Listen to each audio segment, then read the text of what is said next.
Penyesatan iblis buat banyak orang Kristen adalah Alkitab diperlakukan seperti buku pelajaran SD atau SMP atau SMA, buku pelajaran universitas.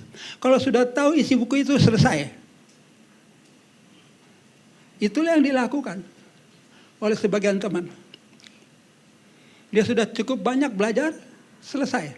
Dia tinggalkan persekutuan yang tadinya diikuti. Tetapi maksud Tuhan bukan itu. Saya tempatkan secara lebih benar lagi. Buat apa Anda pegang Alkitab? Buat merubah watak saudara. Baca 1 kali tamat, baca 2 kali tamat. Ada orang membacanya 5 kali tamat, wataknya gak berubah. Gagal ya. Dan banyak yang meninggalkan persekutuan kaum Injili karena tidak tahu fungsinya Alkitab itu. Dan dia tidak periksa dirinya apakah berubah atau tidak. Bahkan ada orang yang saya kenal sudah 25 tahun. Gak tahu berapa puluh kali dia sudah baca Alkitab. Wataknya begitu-begitu saja. Sehingga satu ketika terpaksa saya bilang, sorry ya, saya sudah kenal Anda 25 tahun. Watak Anda masih begitu-begitu aja. Kalau pemuritan itu namanya murid yang bantet. Mari tolong saudaraku, periksa diri kita masing-masing. Sudahkah Anda memandang Alkitab? Sudah Anda memandang apresiasi Alkitab itu secara benar? Bahwa kitab itu harus merubah watak saya. Bukan sekedar untuk dijunjung-junjung di kepala.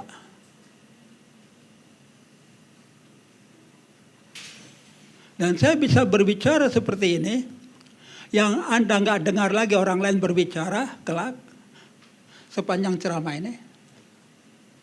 Karena saya memang selama sejak 86, tahun 86 sampai sekarang, saya berendam di dalam sabda Yesus. Berendam. Lalu saya pakai Alkitab itu untuk memeriksa watak saya. Sudah ada perubahan atau tidak? Setiap kali saya baca untuk kesekian kali, saya akan catat. Dalam urusan ini saya belum berubah. Jadi saya rumuskan satu kalimat sederhana.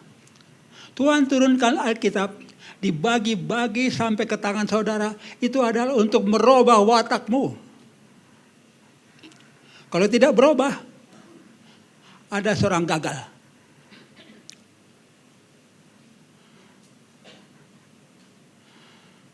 Saya lanjutkan sekarang. Konsekuensi guru Injil.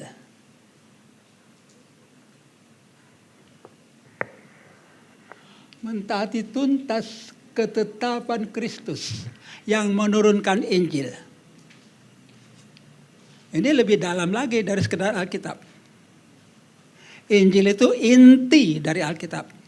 Kebenaran inti dari Alkitab. Mari sama-sama kita baca. 1, 2, 3. Pergilah. Lanjut ayat 8.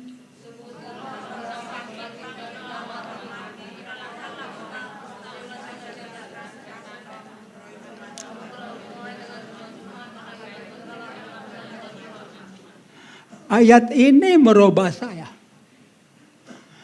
Ini Yesus bersabda, pergilah Posma.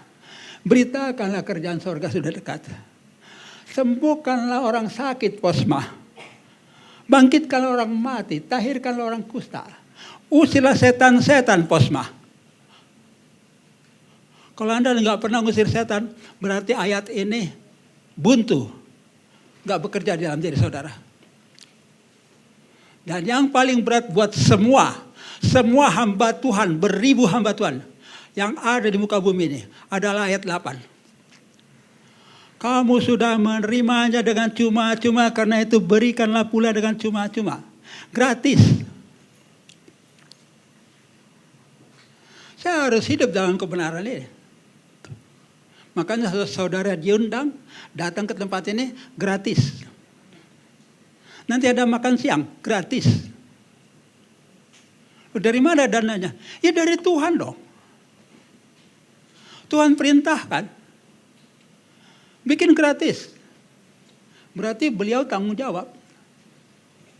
Aku kirimkan dana. Persekutuan kaum Injili diselenggarakan tanpa kumpul kolektor. Tidak ada persembahan persepuluhan. Kenapa? Anda mungkin gak ngerti.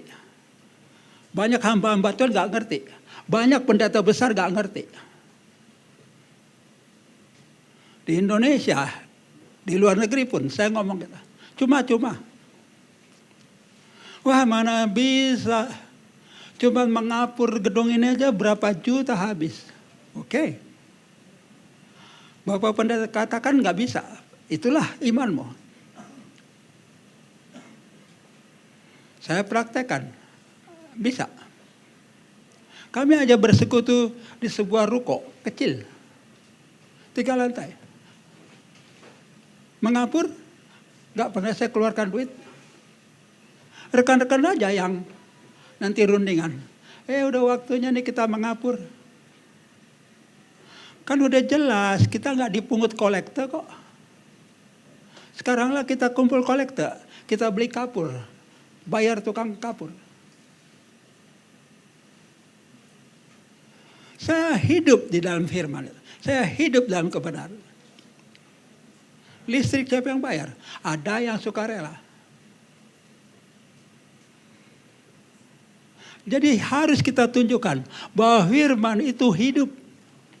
Dan saya hidup di dalam firman berarti saya hidup juga. Kalau nggak ada kesaksian ini omong kosong. Kalau Anda nggak pernah mengusir setan, Anda sudah gagal selaku pengikut Yesus. Pergilah dan beritakanlah kerjaan surga sudah dekat.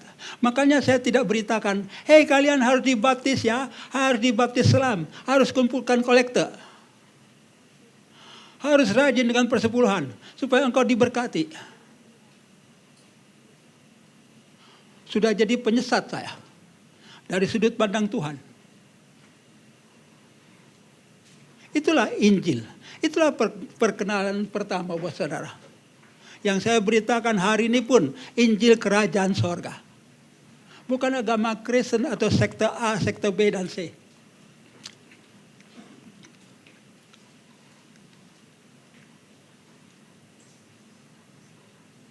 Doa persiapan sudah dilakukan oleh MC. Tapi tidak ada salahnya. Kita berdoa lagi. Kenapa? Yang Anda ucapkan itu lebih berarti daripada yang diucapkan oleh pemimpin doa. Maka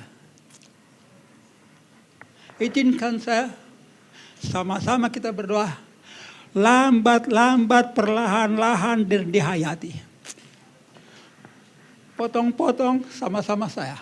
Katakan Tuhan Yesus Kristus yang Maha Pengasih.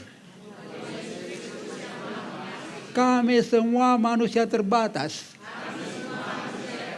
Butuh pencerahan dan pemahaman yang benar tentang kedatangan Kristus kedua kali ke bumi ini. Itu urusan pelik Tuhan. Maka kami semua butuh hikmat Tuhan. Serta bimbingan Roh Kudus. Agar mengerti urusan itu. Untuk beroleh hikmat Tuhan, perlu lebih dahulu diri kami dibersihkan dari sisa-sisa dosa, sisa-sisa kesalahan, bahkan dari sisa-sisa zaman iblis, dari masa lalu kami sekalian. Mohon darah Yesus yang suci menyucikan diri kami masing-masing.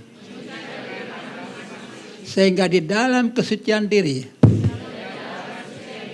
layaklah kami masing-masing melanjutkan kehidupan kami selaku anak-anak Tuhan,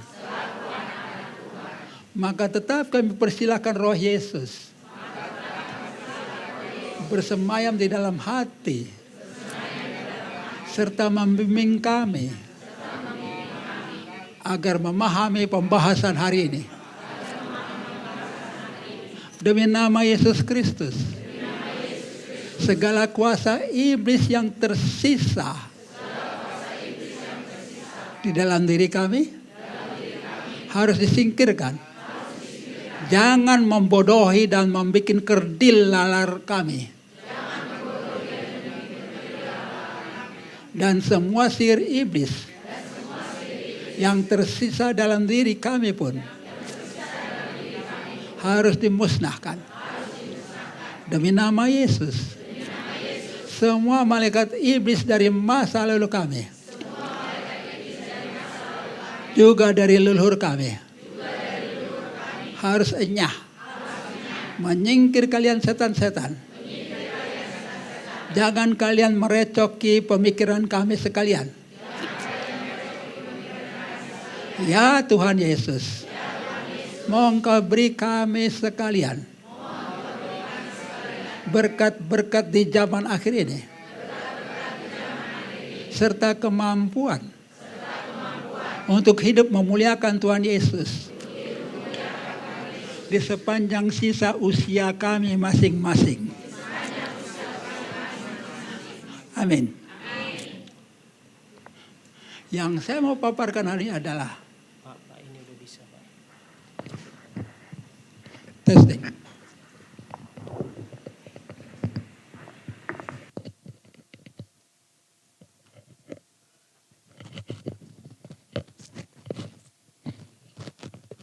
Yang saya mau sampaikan, pokok pembicaraan kita hari ini adalah meneliti nubuatan Yesus dari 2000 tahun yang lalu.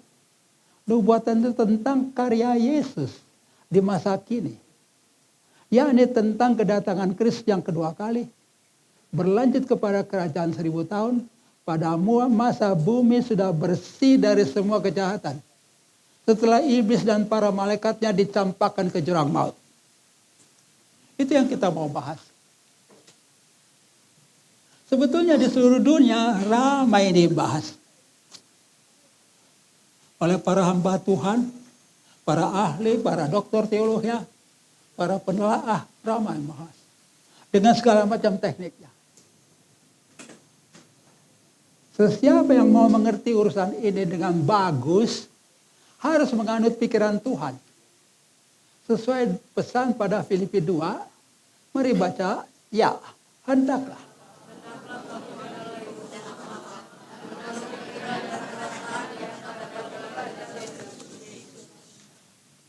Saya tanya ya, apakah target ini tercapai kalau saya sekolah teologi ya? Saya sekolah teologi ya, 2 tahun, 3 tahun berapa? Pikiran saya apa yang masuk sini? Pikiran dosen. Pikiran dosen. Sebab kalau tidak masuk ke sini pikiran dosen, waktu diajukan pertanyaan, saya akan menjawab dengan salah, nilainya jadi D. Nggak bisa tamat. Ini yang nggak dibahas. Jadi kalau Anda seorang pelajar Alkitab yang sungguh, maka Anda akan menaruh pikiran dan perasaan seperti yang terdapat pada Kristus Yesus. Ini ayat hafalan buat para pelajar Alkitab. Anda belajar Alkitab 20 tahun, kalau tidak masuk pikiran Kristus, Anda gagal. Mudah-mudahan Anda nanti dapat pengalaman ya oleh Tuhan. Berapa banyak profesor teologi ya, ketika ditanya, apakah Bapak pasti masuk surga? Ah, itu kan urus nanti. Itu. Tanya saya, apakah Pak Posma masuk surga? Ada yang mau tanya? Sekarang ini saya sedang hidup di dalam kerajaan sorga di bumi. Nggak tunggu nanti. Nggak tunggu mati. Bisa hafalkan ayat yang singkat itu.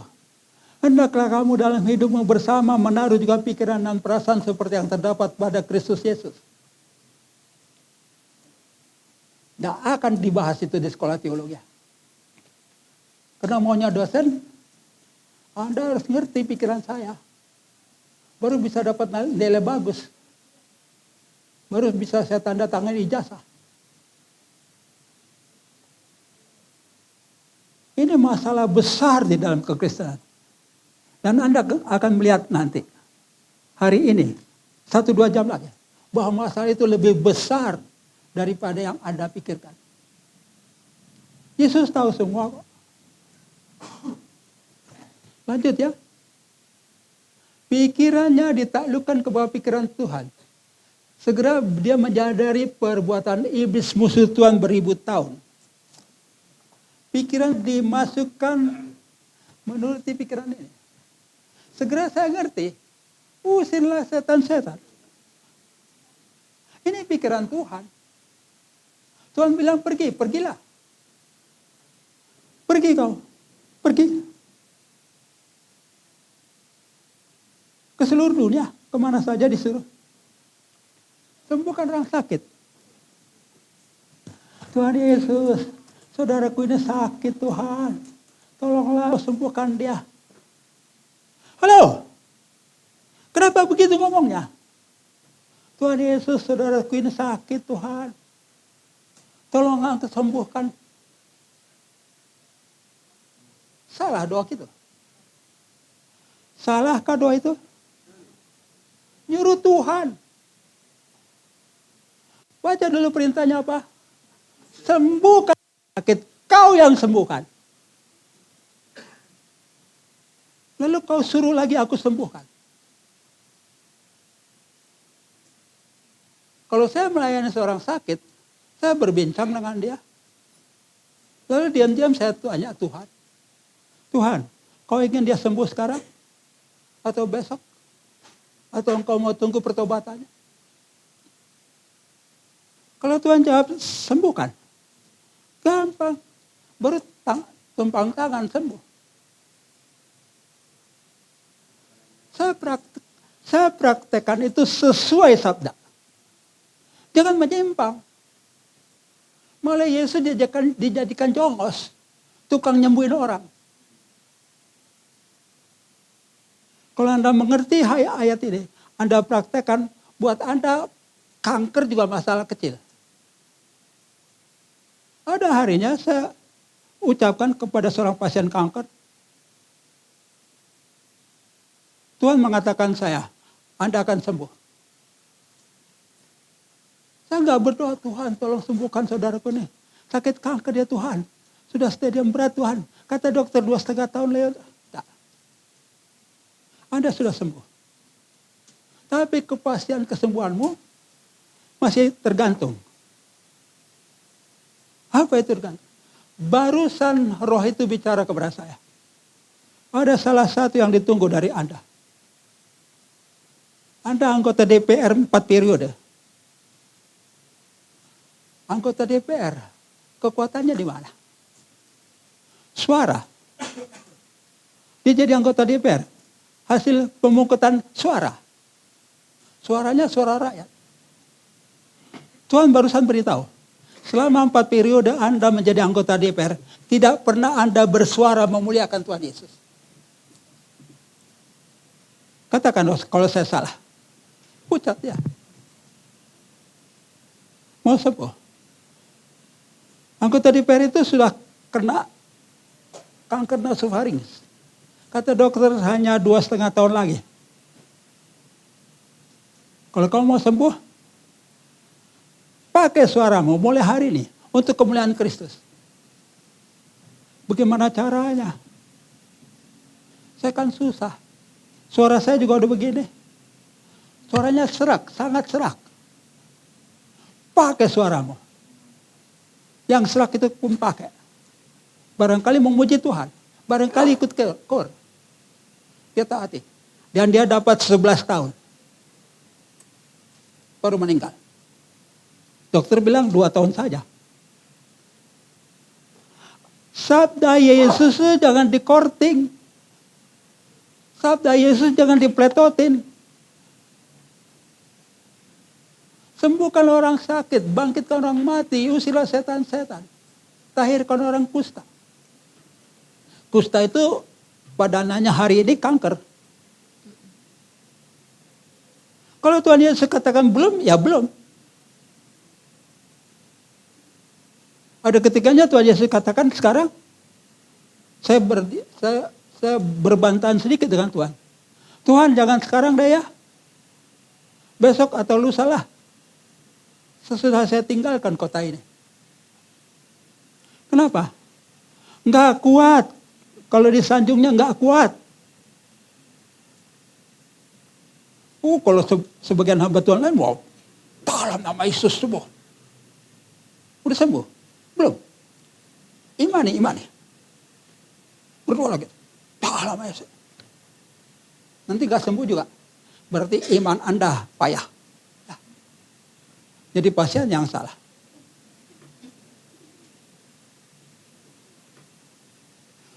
Kalau Anda mau ikut Yesus, kata demi kata perhatikan.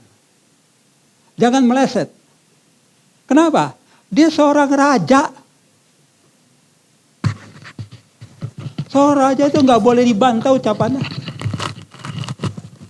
Dipleset-plesetin juga nggak boleh. Dan yang berat tadi saya katakan, cuma-cuma. Berulang-ulang saya melayani ke rumah sakit juga. Mau dikasih amplop. Pegang ya ibu ya. Ada sedang sakit. Ada lebih perlu dana itu daripada saya. Terima kasih. Semua sabda Yesus itu apa maksudnya? Seluruhnya. Jangan kau melayani mengandalkan mamon. Mamon itu sangat besar kuasanya. Antikristus yang sangat besar. Itu sebabnya saudara hari ini gratis kan? Dapat pembagian buku nanti kan? Gratis. Saya harus persaksikan itu, jangan omong doang. Beritakan Injil kerajaan sorga, Raja Yesus yang ngundang. Raja Yesus mengundang saudara, dia kaya raya, dia miliki seluruh dunia. Gratis. Dan dia merindukan. Terbentuk lebih banyak lagi kaum Injilis seperti saya dan kami. Nanti akan Anda baca penjelasannya. Doa sudah kita panjatkan. Meneliti. Hendaklah kamu dalam hidupmu bersama menaruh pikiran dan perasaan seperti yang terdapat pada Kristus Yesus. Sesudah mendalami, maka ada perintah Yesus usir setan-setan, Anda mulai mengusir setan-setan. Maka Anda akan melayani banyak orang yang kerasukan setan. Yang dihimpit oleh setan, dipengaruhi. Maka Anda akan melihat bahwa setan-setan itu banyak sekali tipu dayanya. Sehingga Filipi 2 ayat 5 menjadi lengkap bagi diri saya, bagi diri saudara kelak. Menjadi Filipi 2 ayat 5L. L-nya lengkap. Mari baca sama-sama. Filipi 2 ayat 5L. 1, 2, 3. Hendaklah.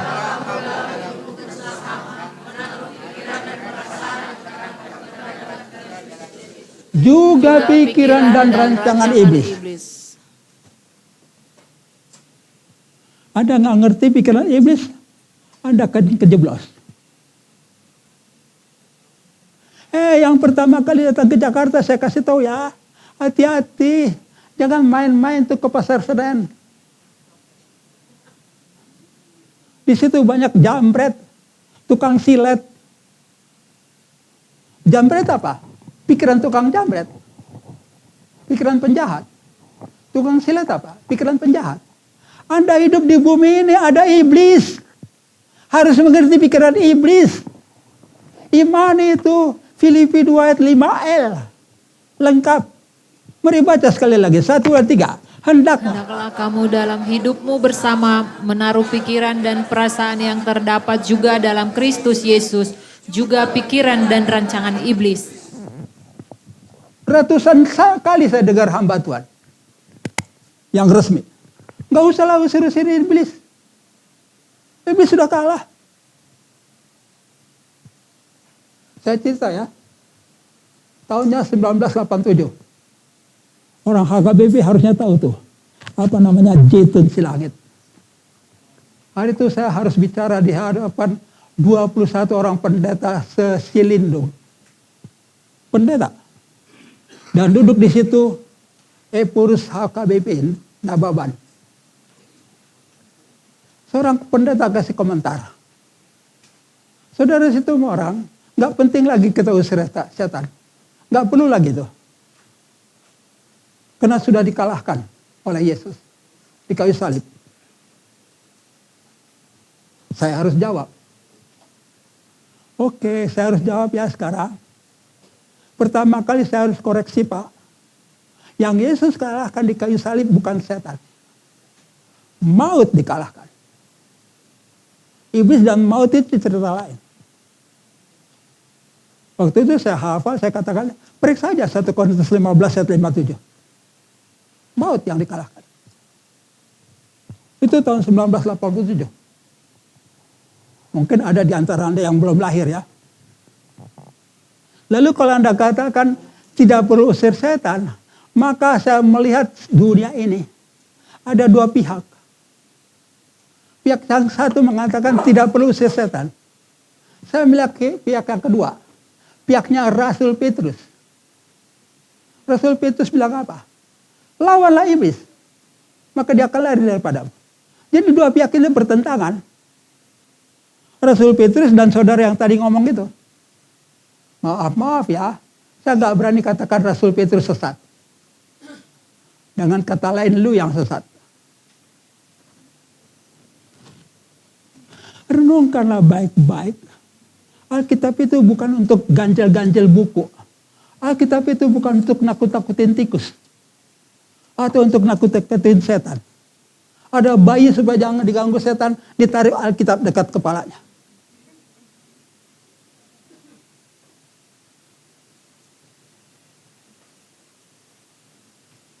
Oke, lanjut. Ada yang mau bantu membaca kuat-kuat? Yang suaranya bagus. Dari tadi saya ngincer suara saya, siapa yang bagus? Coba saya mau cari calon-calon pembaca yang kuat sekarang. Kita baca yang ini. Setelah kedatangan Kristus yang kedua kali, iblis akan dicampakkan ke jurang maut. Tidak mampu lagi iblis merecoki kehidupan umat di bumi, sehingga pemerintahan Tuhan atas umat manusia dipulihkan sepenuhnya. Sebab yang memerintah sekarang kan iblis. Di mana-mana kejahatan. Indonesia penuh dengan korupsi. Iblis. Jadi mau dipulihkan. Pemerintahan Tuhan atas umat manusia itu mau dipulihkan. Caranya apa? Apa boleh buat iblisnya dijebloskan ke jurang maut? Mari baca lagi. Maka kembalinya Kristus ke bumi menjadi peristiwa yang sangat didambakan oleh umat manusia. Setelah berpuluh generasi umat dihimpit oleh iblis si jahat. Berbagai prediksi ramalan tentang waktu kedatangan Kristus ini diupayakan oleh para ahli. Jelas. Ya, baca lagi. Beragam upaya dilakukan oleh banyak ahli atau hamba Tuhan, sarjana-sarjana teologi atau yang mengaku nabi, demi menentukan saat kedatangan Kristus yang kedua kali. Kendati sudah Yesus peringatkan. Ya, sama-sama. Tetapi tentang hari dan saat itu tidak seorang pun yang tahu. Malaikat-malaikat di sorga tidak, dan anak pun tidak. Hanya Bapa sendiri. Gak ada yang tahu kata Tuhan Yesus. Tapi pada ngotot mengusahakan supaya tahu. Tentang hari dan saat tidak ada yang tahu. Saya tahu. Tapi bukan hari dan saat. Saya tahu. Nanti saya tunjukkan apa yang saya tahu. Bukan hari dan saat. Sehingga mau nggak mau Anda harus bersiap. Karena sudah singkat waktunya. Saya lihat saudara-saudara nanti yang duduk di sini. 90% bisa lebih akan melihat kedatangan itu. Mungkin saya sudah lewat. Saat ini usia saya sudah 82 tahun.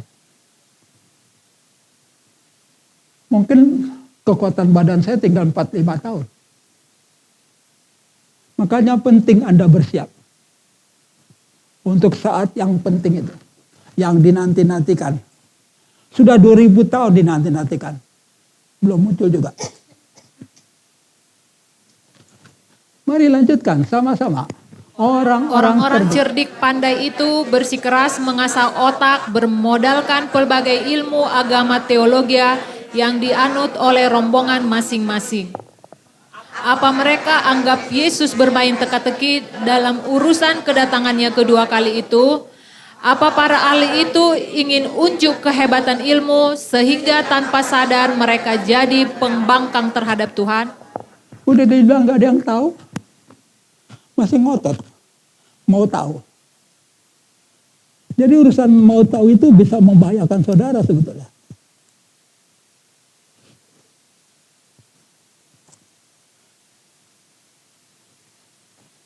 Tingkah pola para nabi dan penelaah zaman akhir.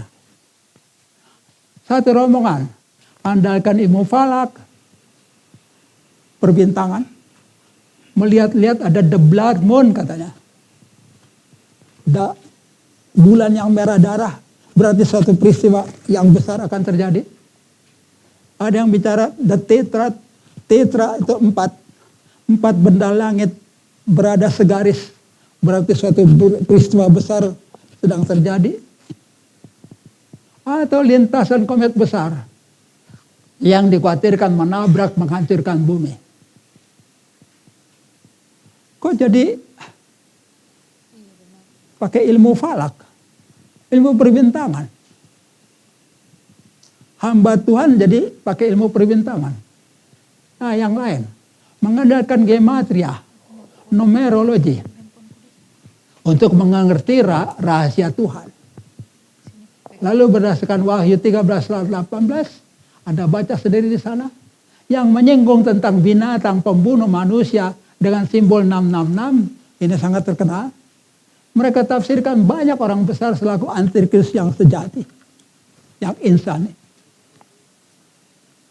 Hitler, H nilainya sekian, I nilainya sekian, T nilainya sekian, L ditambah, dikurang, dijumlah 666. Oh, berarti Hitler itu antikristus. Berarti sudah datang dulu. Ya, udah main-main dengan numerologi dengan segala cocokologinya. Dicocok-cocokin. Ada harinya Stalin, STAL. Ini sekian.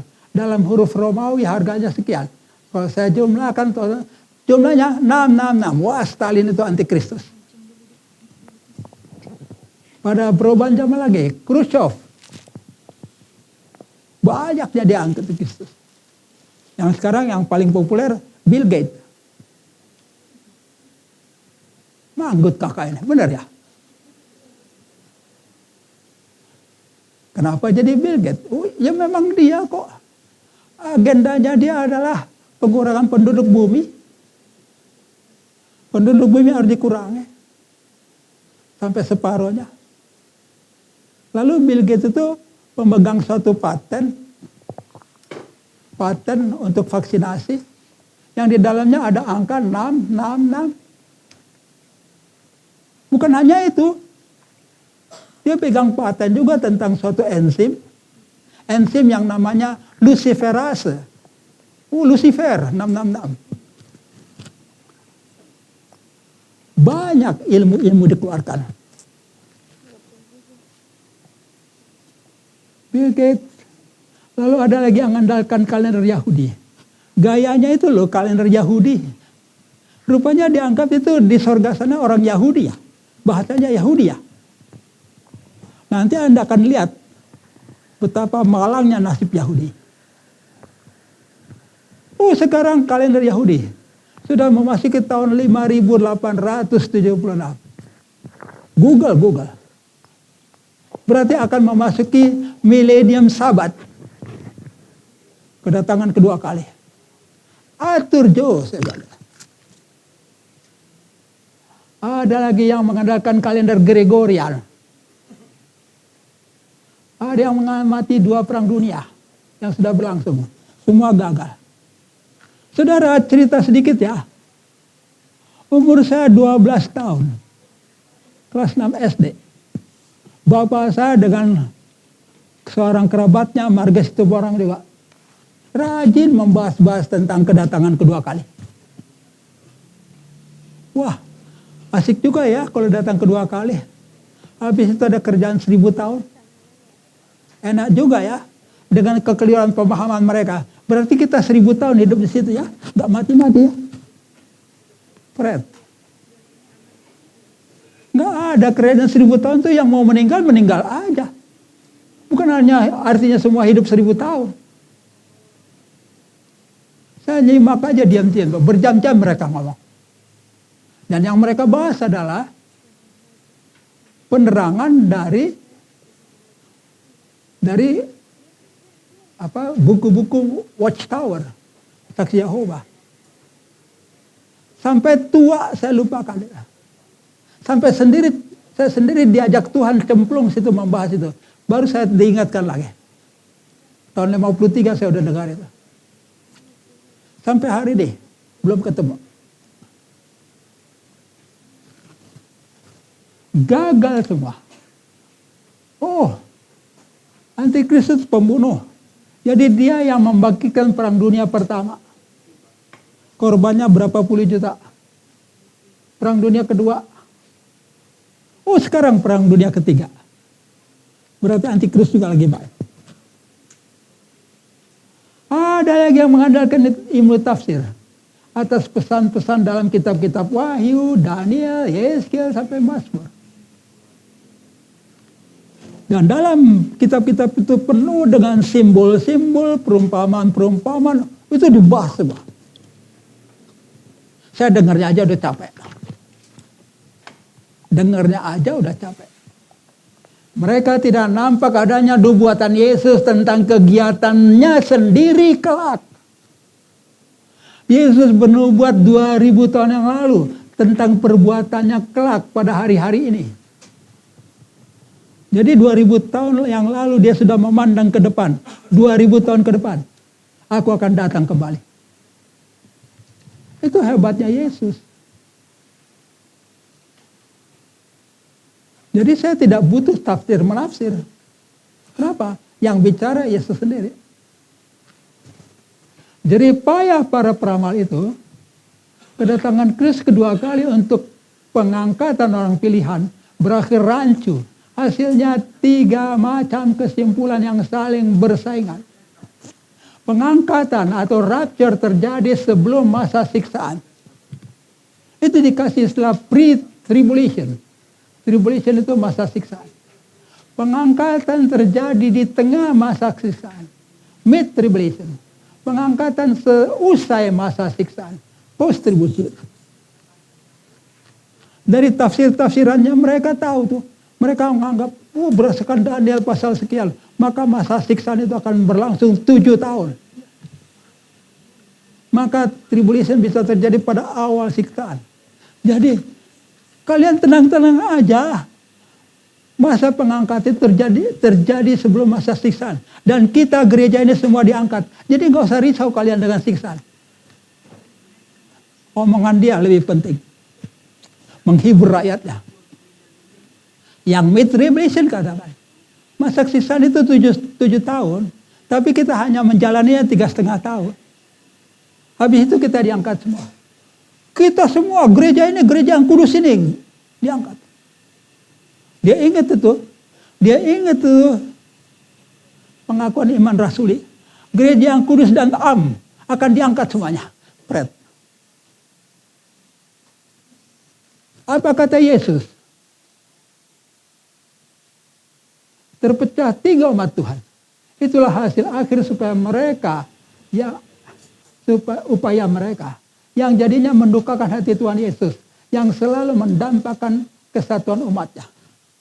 Mari baca Matius 12 ayat 30. Ya.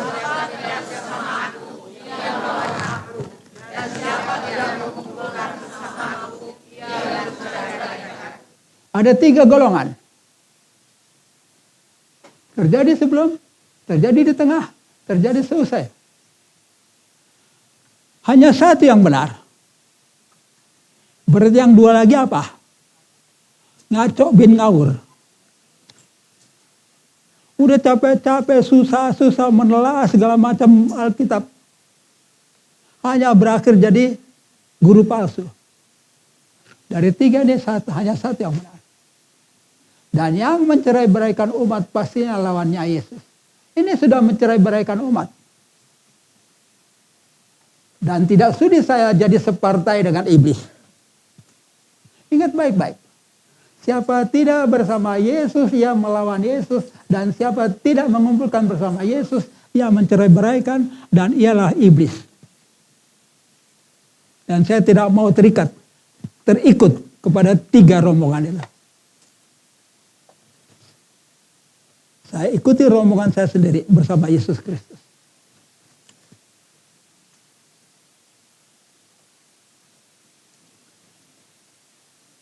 Mari baca sama-sama. Maka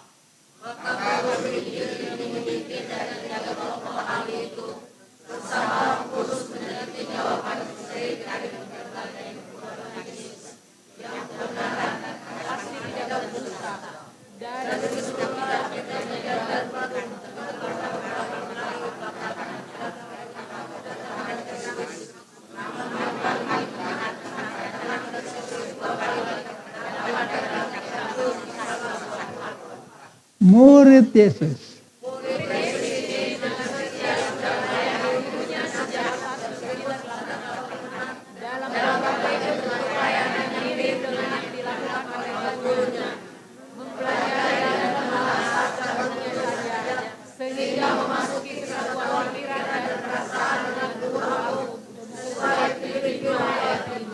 Masih ada yang hafal?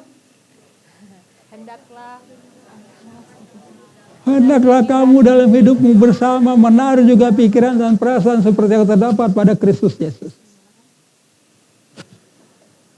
Itu untungnya berendam sejak tahun 86. Sejak hari pertobatan saya belajar Alkitab dan saya konsentrasi kepada sabda Yesus. Karena sabda Yesus adalah kebenaran. Murid Yesus itu mengenal sekali sikap integritas gurunya. Ini definisi integrity. Integrity didefinisikan sebagai Yesus memberitahu apa yang dia mau lakukan dan dia lakukan setiap sabdanya.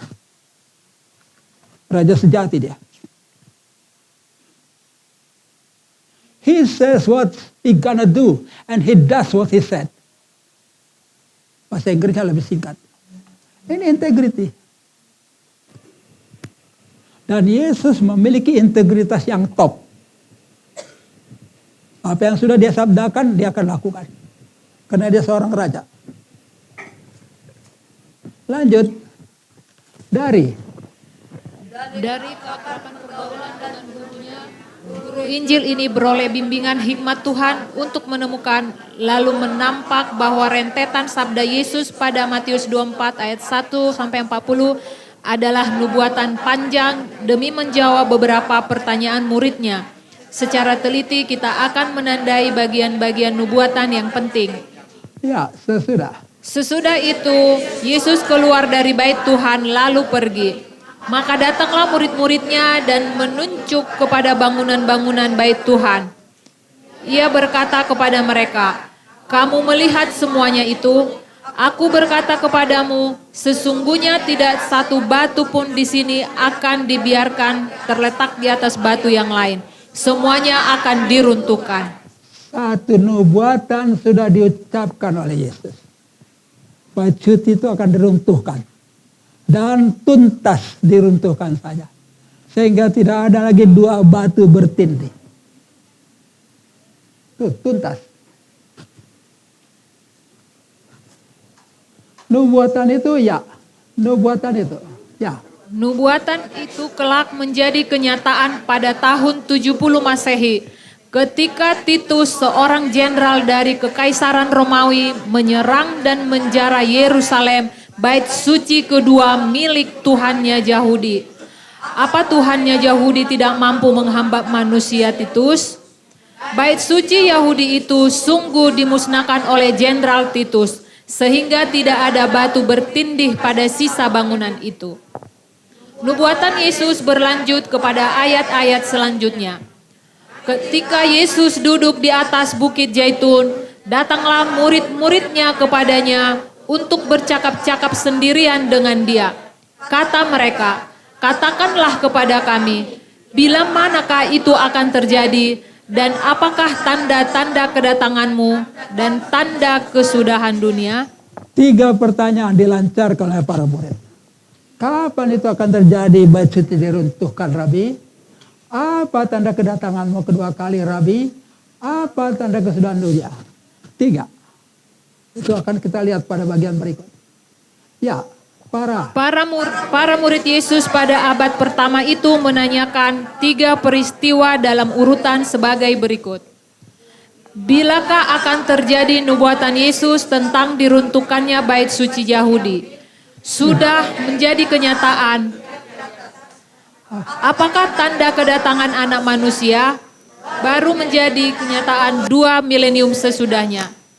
Bilakah kesudahan dunia? Terjadi 1 milenium setelah B.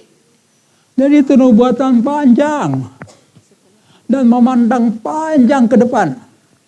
2 milenium ke depan. Bahkan 3 milenium ke depan. Dan yang mengucapkannya Yesus sendiri. Jadi gak perlu lagi ditafsir-tafsir. Lanjut. Para murid mengajukan pertanyaan secara urutan peristiwa. Maka sewajarnya Yesus menjawabnya seturut urutan yang sama. Lalu oleh pengenalan akan integritas Yesus, murid Yesus ini tahu bahwa seluruh nubuatan Yesus panjang tentang Yesus pada Matius 24 tidak perlu ditafsirkan lagi. Kebodohan itu penting disimak di isi nubuatan Yesus yang menelanjangi kebodohan para ahli agama. Yesus pengangkatan orang pilihan terjadi sesudah masa siksaan yang dahsyat. The Great Tribulation. Jelas pada Matius 24 ayat 29 sampai 30. Ini, mari baca segera. Segera sesudah siksaan pada masa itu, matahari akan menjadi gelap dan bulan tidak bercahaya dan bintang-bintang akan berjatuhan dari langit dan kuasa-kuasa langit akan goncang. Pada waktu itu akan tampak tanda anak manusia di langit dan semua bangsa di bumi akan meratap dan mereka akan melihat anak manusia itu datang di atas awan-awan di langit dengan segala kekuasaan dan kemuliaannya. Yesus katakan sesudah siksaan. Bukan sebelum. Bukan pre-tribulation. Bukan mid-tribulation. Post-tribulation. Jangan mau dibantah lagi deh. Raja udah bersabda. Maka terjadilah penyampaian Rasul Petrus. Ya, 1 Petrus 2 Petrus 2 ayat 1. Ya. Sebagaimana nabi-nabi palsu dahulu tampil di tengah-tengah umat Tuhan, demikian pula di antara kamu akan ada guru-guru palsu.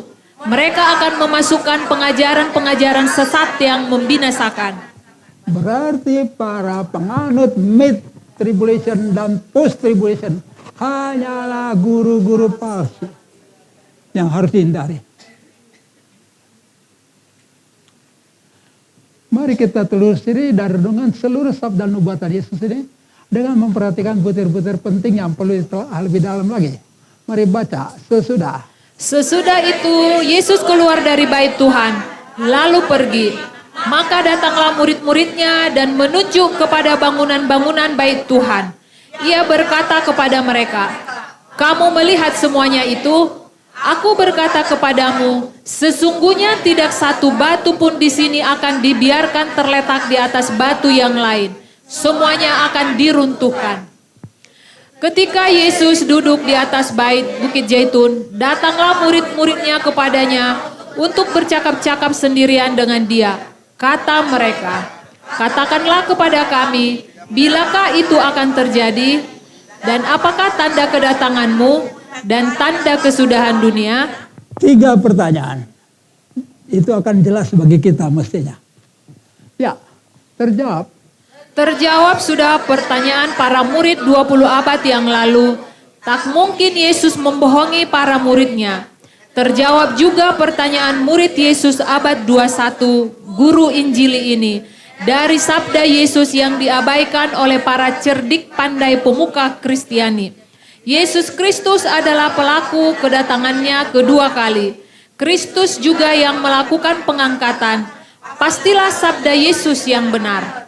Dia sudah sabdakan langsung, sehingga tidak butuh penafsiran. Jawaban Kristus menjelaskan bagi para muridnya, pengangkatan terjadi seusai masa siksaan dahsyat. Bukan pada pertengahan masa siksaan dahsyat, bukan juga sebelum masa siksaan dahsyat itu. Barangkali Anda sudah nonton YouTube dengan segala macam berita-berita itu, banyak yang mengatakan itu terjadi pre-tribulation. Jadi dia menganut pre-tribulation, dia berharap tidak usah mengalami siksaan yang dahsyat itu. Sudah diangkat duluan. Hebat karangan-karangan itu. Oke. Kelanjutan nubuatan Yesus dari yang tadi. Kita loncat ke, ini sudah Matius 24 ayat 4. Ya. Jawab Yesus kepada mereka, waspadalah supaya jangan ada orang yang menyesatkan kamu. Sebab banyak orang akan datang dengan memakai namaku dan berkata, akulah Mesias, dan mereka akan menyesatkan banyak orang. Halo, ada Mesias selain Kristus. Halo, ada Mesias selain Kristus. Itu akan kita bahas secara khusus. Dan siapa saja yang terjerat oleh Mesias palsu, segera dia tersingkir dari keselamatan yang Mesias Kristus sediakan. Mind you. Ya, ayat 6. Kamu akan mendengar deru perang atau kabar-kabar tentang perang. Namun berawas-awaslah, jangan kamu gelisah, sebab semuanya itu harus terjadi, tetapi itu belum kesudahannya. Sekarang kan, sedang terjadi kan sekarang, hari ini. Itu nubuatan Yesus gak bisa salah. 27 ya, ayat 7 ya. Sebab bangsa akan bangkit melawan bangsa dan kerajaan melawan kerajaan. Akan ada kelaparan dan gempa bumi di berbagai tempat. Ada satu yang ketinggalan oleh para penterjemah LAI. For nation shall rise against nation, and kingdom against kingdom. And there shall be famines and pestilences. Wabah-wabah. Di sini nggak ada wabah-wabah. Di sini ada bahasa Inggrisnya. Dan sekarang kita lagi ngurusin wabah-wabah, bukan? Saya lihat masih ada yang pakai gini.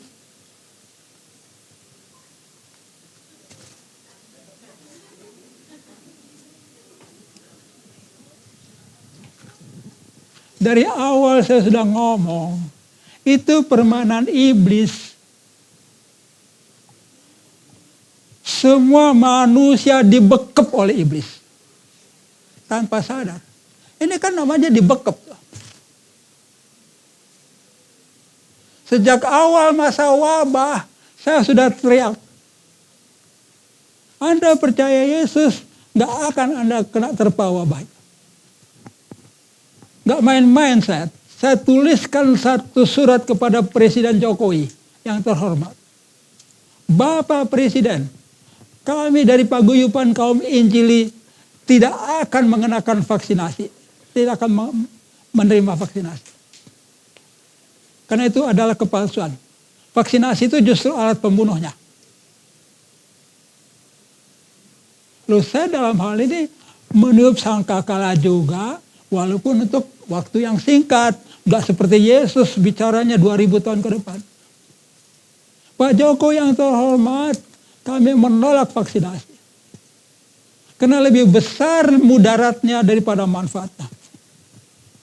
Itu saya tuliskan bulan September tahun 2020. Sebelum mulai vaksinasi. Februari 2020. Saya teriak di Persekutuan Doa Wisma Gembala. Kita tidak akan berhenti bersekutu.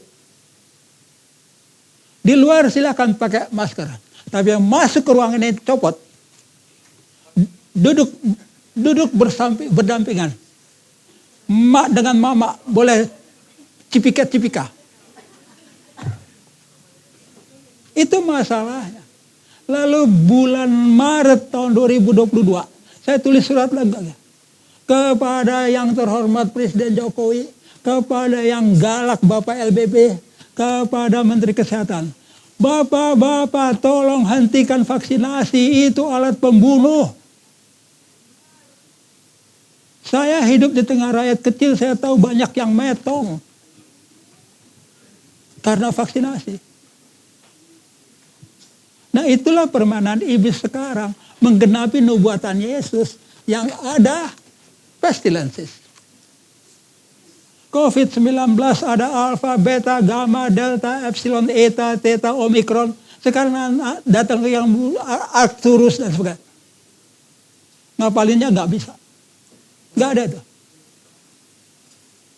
Saya tantang orang-orang itu. Ajak saya. Kalau perlu ajak saya ke Wisma Atlet. Supaya saya salamin itu sebuah pasien-pasien. Ini masalah kita. Kalau Anda benar-benar pengikut Yesus, Anda akan dilindungi kok. Sesungguhnya aku sudah memberikan kepada kamu, kepada kalian kuasa untuk menginjak ular dan kalajengking. Sehingga tidak ada yang dapat mencederai kamu. Periksa Alkitab saudara. Lukas 10 ayat 19. Periksa Lukas 10 ayat 19. Yang mau baca keras-keras baca.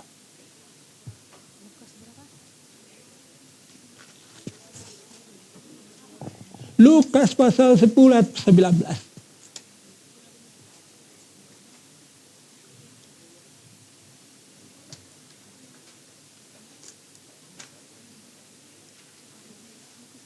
Saya lihat seorang muda baca Alkitab. Siapa namanya, Dek? Baca kuat-kuat. Lukas 10 ayat 19. Sesungguhnya aku telah meringankan kuasa kepada kamu untuk menginjak ular dan menjalankan kuasa untuk mengalahkan kekuatanmu, sehingga tidak ada yang akan membahayakan kamu. Sudah diberi kuasa untuk menginjak ular dan kalajengking. Kemana imannya? Udah gitu, sabda Yesus itu didiskon lagi. Gak sepenuhnya disampaikan. Nyanyi. Bahwa serta dengan Tuhan, dengan Allah ya. Kita lakukan perkara yang besar. Bahwa serta dengan Allah, kita hadapi semua. Ya sebut Allah ya hilang kuasanya.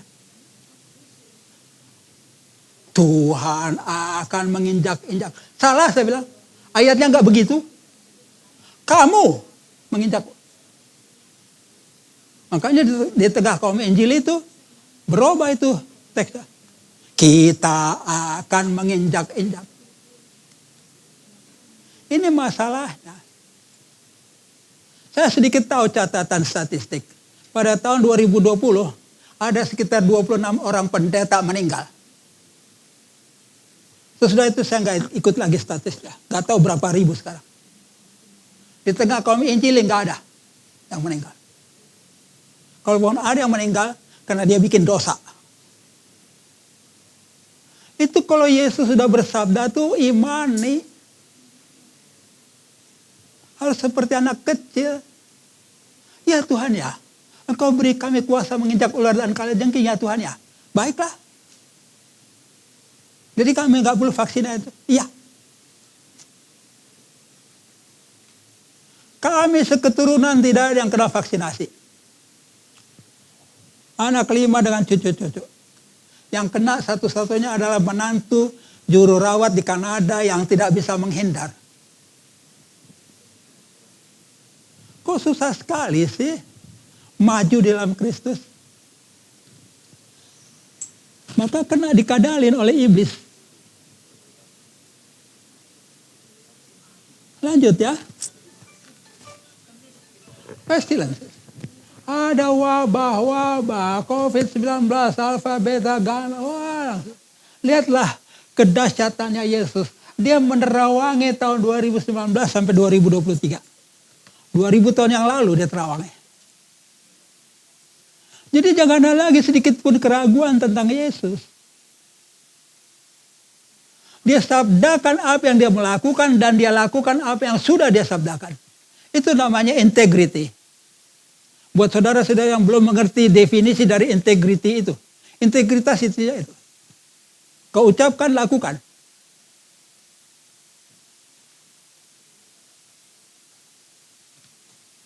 Mari lanjut. 8. Akan tetapi semuanya itu barulah permulaan penderitaan. Menjelang zaman baru. Bahasa Inggrisnya beda lagi. All these are the beginning of sorrows. Itu bahasa Inggrisnya. Ini awalan dari masa siksaan. Saya kasih istilah yang enak di sini. The foretaste of the tribulation. Icip-icip masa penderitaan. Yang kita alami sekarang ini baru icip-icip. Belum yang full scale-nya, yang belum sepenuhnya. Icip-icip. Mas, tahu nggak icip-icip? Hah? Namanya siapa? Hah? Cindy. Oh ya, saya ingat. Saya ingat jadi lelucon Batak. Kalau saya kasih 15 gula-gula, bagaimana kamu membaginya? Seorang satu, Pak. Oh, 15 seorang satu. Ya, ada 15 orang. Kalau cuma satu, sangat cobe. Aduh. Itu namanya icip-icip. Jadi yang Anda alami sekarang icip-icip. Ini aja pun pada gelisah udah. Wah, alamak panasnya. Di India sudah 50 derajat. Hei, masih akan lebih dahsyat. Siapkan hatimu. Tuhan Yesus gak pernah bohong. Kau usah tawar-tawar dengan dia. Siapkan hatimu. Siapkan dirimu. Kalau perlu, di atap rumah kalian, pasangin sprinkler. Supaya atapnya dibasahin. Jadi dingin. Di atap rumah saya tanam ubi jalar. Atapnya atap seng, panas. Ubi jalar, tumbuh. Banyak daunnya menutupi seng. Adem. Siap-siap. Yesus gak pernah bohong. Itu akan terjadi. Lanjut ya. Ayat 9 ya. Pada waktu itu kamu akan diserahkan supaya disiksa. Dan kamu akan dibunuh dan akan dibenci semua bangsa oleh karena namaku. Dan banyak orang akan murtad dan mereka akan saling menyerahkan dan saling membenci. Banyak nabi palsu akan muncul dan menyesatkan banyak orang. Percaya? Nabi palsu bermunculan. Ya tadi kan saya udah bilang. Ada yang bilang tribulasi itu sesudah masa siksaan, ada yang sebelum masa siksaan. Nabi palsunya banyak. Yesus gak pernah bohong lah. Ya. Dan karena makin bertambahnya kedurhakaan, maka kasih kebanyakan orang akan menjadi dingin. Tetapi orang yang bertahan sampai pada kesudahannya akan selamat. Halo, Yesus mengecam ada durhaka katanya. Siapa yang durhaka? Hindu, Buddha, Islam. Pasti bukan mereka. Nanti kita bahas. Jangan kemana-mana.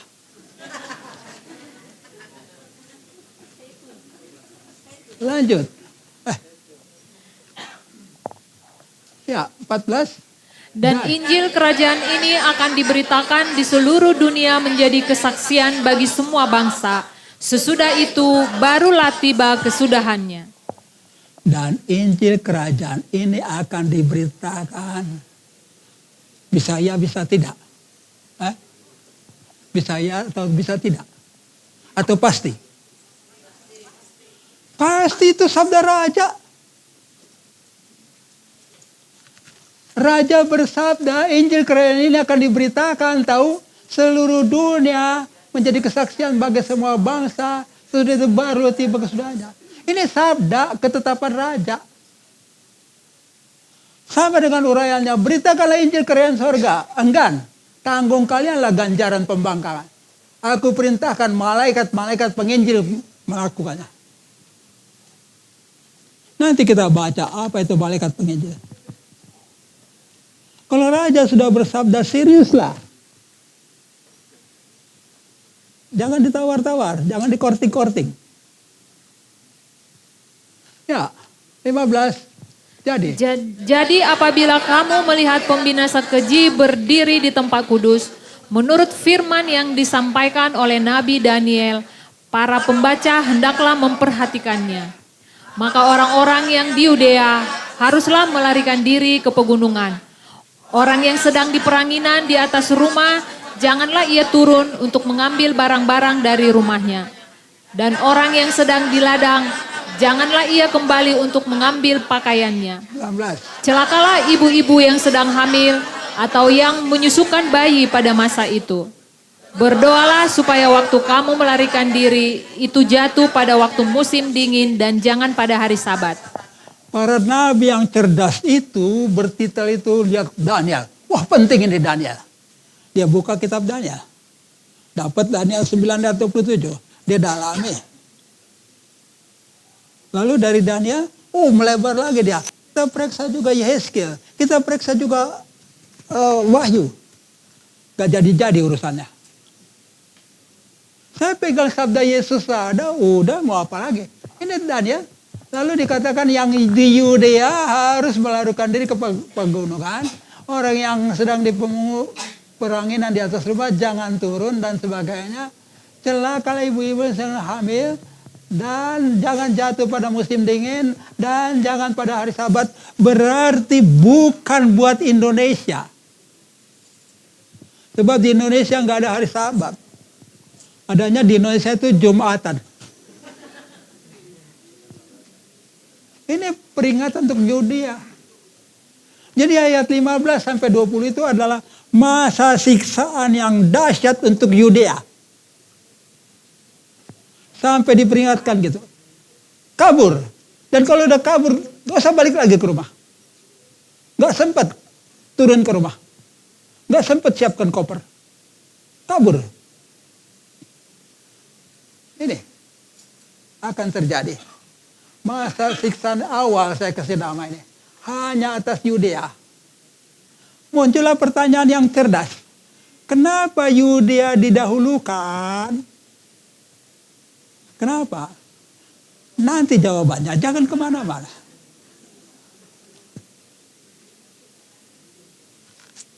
(21) ya. Sebab pada masa itu akan terjadi siksaan yang dahsyat. Nah, mulai kan ada siksaan yang dahsyat. Yang tadi belum yang dahsyat kan? Yang tadi belum dahsyat kan? 21 baru dahsyat. Yang belum pernah terjadi sejak awal dunia sampai sekarang. Dan yang tidak akan terjadi lagi. Berarti topnya. Dan berlaku atas dunia. Berarti yang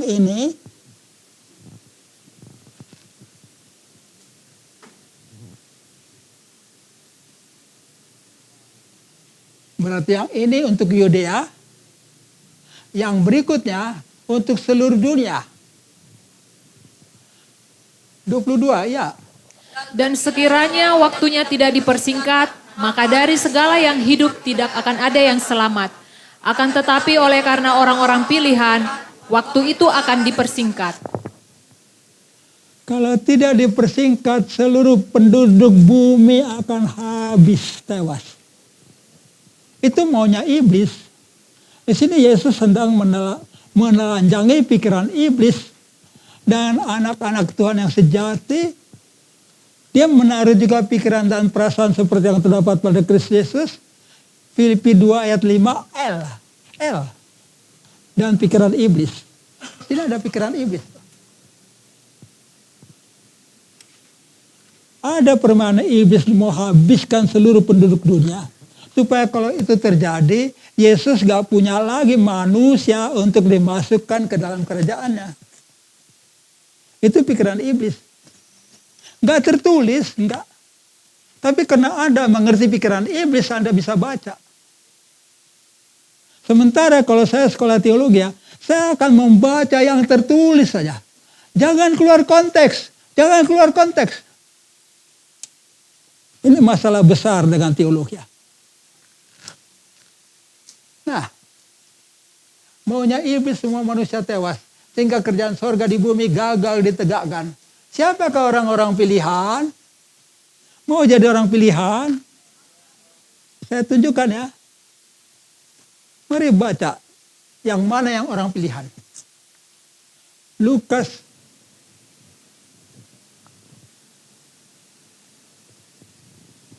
18 ayat 7 ya.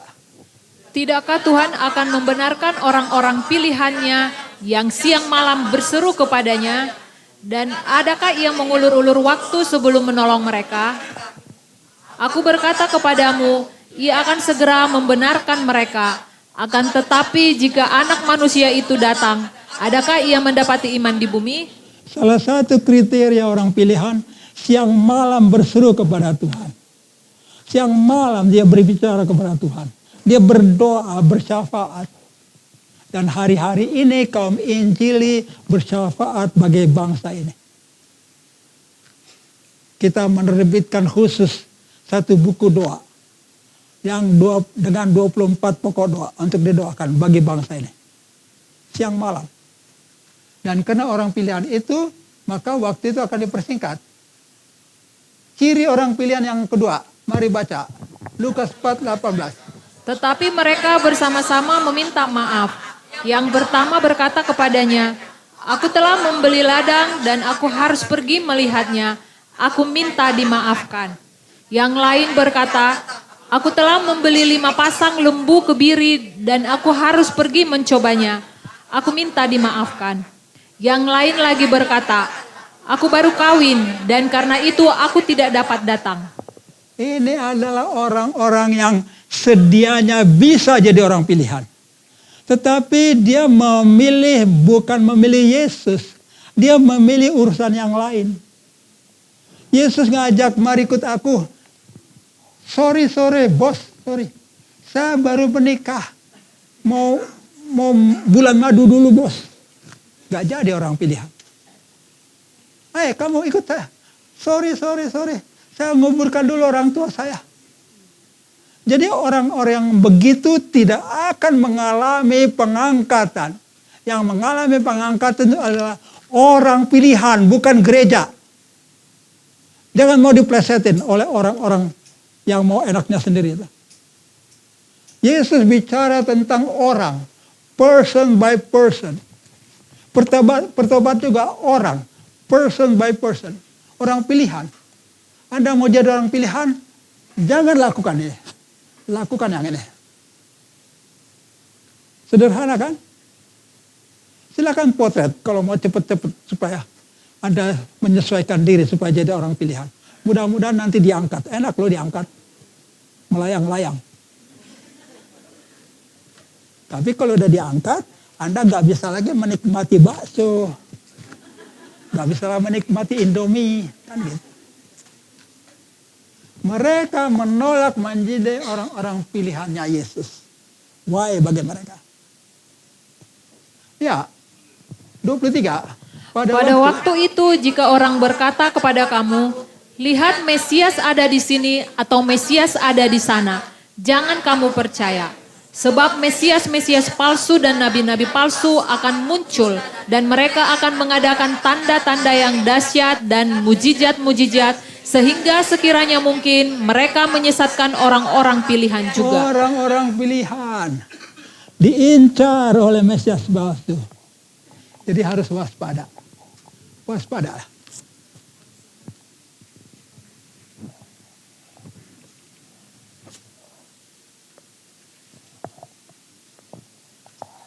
(24, 25) ya. Camkanlah, aku sudah mengatakannya terlebih dahulu kepadamu. Jadi apabila orang berkata kepadamu, lihat ia ada di padang gurun, janganlah kamu pergi ke sana. Atau lihat ia ada di dalam bilik, janganlah kamu percaya. 27. Sebab sama seperti kilat memancar dari sebelah timur dan melontarkan cahayanya sampai ke barat, demikian pula lah kelak kedatangan Anak Manusia. Di mana ada bangkai, di situ burung nazar berkerumun. Nah, menjelang kedatangan Kristus kedua kali akan muncul tanda-tanda ini. Kan itu ditanya oleh murid, apa tandanya? Ini tandanya. Dan semua berlangsung secepat kilat. Kalimat ada bangkai, saya harus waspadakan saudara, lagi pikiran iblis ada di sini. Sepanjang tahun 2023 sampai tahun 2030 nanti akan ada bermiliar manusia meninggal dunia. Jadi sandi dari Tuhan Yesus pada kedatangan Anak Manusia, di mana ada bangkai, di situ burung nazar berkerumun. Akan banyak bangkai pada saat itu. Berapa juta manusia mati oleh COVID? Ada yang tahu gambaran itu? 16 juta atau berapa? Tapi itu tidak memuaskan. Karena orang-orang jahat yang mau menegakkan pemerintahan mereka, itu akan memusnahkan setengah penduduk dunia kalau Tuhan izinkan. Makanya saya tulis kata sini, bermiliar manusia. Sekarang di bumi sudah ada 8 miliar, nggak tahu nanti berapa miliar akan diangkat ke kuburan. Bukan diangkat ke sorga. Itu menjelang kedatangan Kristus kedua kali. Ya, 29. Segera sesudah siksaan pada masa itu, matahari akan menjadi gelap dan bulan tidak bercahaya dan bintang-bintang akan berjatuhan dari langit dan kuasa-kuasa langit akan goncang. Pada waktu itu akan tampak tanda Anak Manusia di langit dan semua bangsa di bumi akan meratap dan mereka akan melihat Anak Manusia itu datang di atas awan-awan di langit dengan segala kekuasaan dan kemuliaannya. Dan ia akan menyuruh keluar malaikat-malaikatnya dengan meniup sangkakala yang dahsyat bunyinya, dan mereka akan mengumpulkan orang-orang pilihannya dari keempat penjuru bumi, dari ujung langit yang satu ke ujung yang langit yang lain. Ini kedatangannya Kristus kedua kali. Kapan? Segera sesudah siksaan. Bukan sebelum. Dan yang diangkat itu bukan gereja. Orang-orang pilihan. Itu khotbah-khotbah palsu jangan didengar. Banyak itu pengkhotbah yang hanya menghibur umatnya. Gak usah khawatir kalian ya. Kita adalah jemaat yang kudus. Kita akan diangkat sebelum masa siksaan. Gak usah risau. Jadi lempar saja hartamu ke dalam kotak persembahan. Toh kita akan diangkat. Sia-sia saja kau punya tabungan bermiliar-miliar. Begitu kau diangkat gak ada gunanya lagi. Sekarang aja serahkan ke gereja. Penipu-penipu sekarang banyak terjadi. Sekali lagi, yang akan diangkat adalah orang-orang pilihan. Bukan jemaat yang kudus dan sebagainya. Jangan keluar dari sabda Yesus. Bahaya. Mari kita lanjutkan. Ini gambarannya. Dan ia akan menyuruh keluar malaikat-malaikatnya dengan meniup sangkakala yang dahsyat bunyinya. Mereka akan mengumpulkan orang-orang pilihannya dari sini, dari sini, 4 penjuru bumi diangkat ke angkasa, diangkat ke angkasa, dari timur, dari barat, ketemu bersama dengan Yesus. Ini suatu perjumpaan yang sangat manis. Saya kira belum bisa kita nyanyikan sekarang, mungkin pada belum tahu lagunya. Ada pertemuan di udara, pertemuan yang manis. Saya rindu bertemu di sana, jauh di angkasa. Ada yang merindukan itu.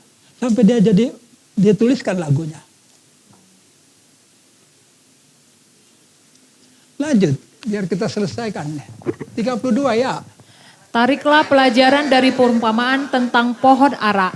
Apabila ranting-rantingnya melembut dan mulai bertunas, kamu tahu bahwa musim panas sudah dekat. Demikian juga jika kamu melihat semuanya ini. Ketahuilah bahwa waktunya sudah dekat, sudah di ambang pintu.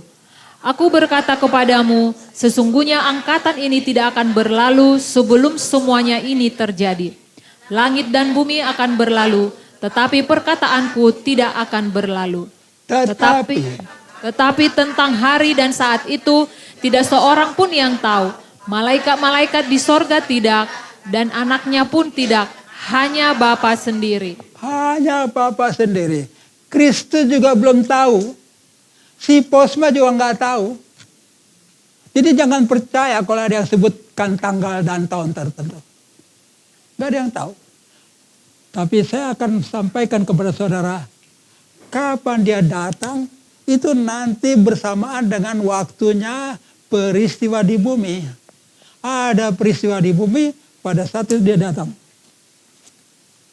Peristiwa di bumi yang mengharuskan Kristus datang kembali. Peristiwa di bumi yang kemudian Bapa memerintahkan. Baiklah anakku, turunlah ke bumi. Kita akan lihat nanti. Makanya jangan kemana-mana. Ya, 27. Sebab sebagaimana halnya pada zaman Nuh, demikian pula halnya kelak pada kedatangan anak manusia. Lihatlah, Kristus datang kedua kali. Dikaitkan dengan peristiwa ini. Pada waktu Nuh membangun bahteranya, masalah penduduk dunia waktu itu, masalah apa? Masalah moral dan masalah abai, ignorance, tidak peduli. Tenang aja kita, mengawinkan pesta pora. Lalu nanti terjadi Nuh sudah masuk ke dalam bahtera, dia tutup pintu bahtera, dipalang pintunya, hujan mulai turun, pintunya diketok-ketok, udah terlambat. Akan terjadi juga peristiwa seperti itu. Yesus membandingkan dengan Nuh. Akhlak manusia pada zaman Nuh sudah begitu rusaknya. Kalau Anda kembali membaca urusan banjir dan Nuh, begitu rusaknya akhlak manusia. Sehingga Tuhan pada waktunya merasa menyesal. Sudah menciptakan manusia. Nah, saya tanya saat ini, bukankah sudah rusak akhlak manusia? Sudah rusak, sangat rusak. Bapak memperkosa anak kandung, anak bersetubuh dengan mamanya dan sebagainya. LGBT, semua itu kerusakan alam. Bahkan dengan hewan sudah dilakukan. Hati-hati. Telitilah watak masing-masing. Jangan tergolong menjadi orang yang bakal celaka. Peringatan Tuhan diabaikan sama sekali. Mudah-mudahan sesudah sampaikan peringatan ini, saudara peduli akan urusan-urusan ini. Saudara mau maju dalam Yesus Kristus.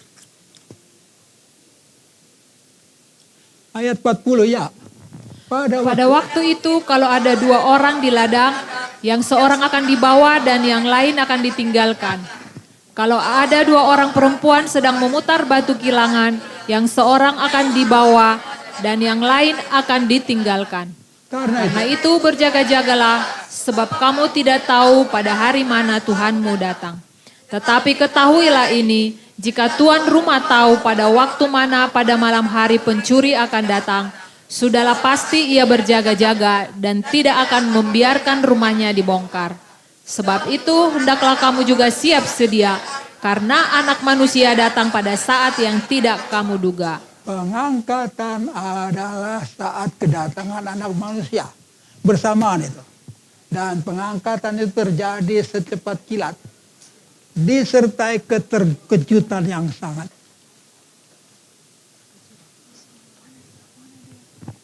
Waktunya membangun tekad kesetiaan dan kesetiaan. Pemusik, mari kita mainkan.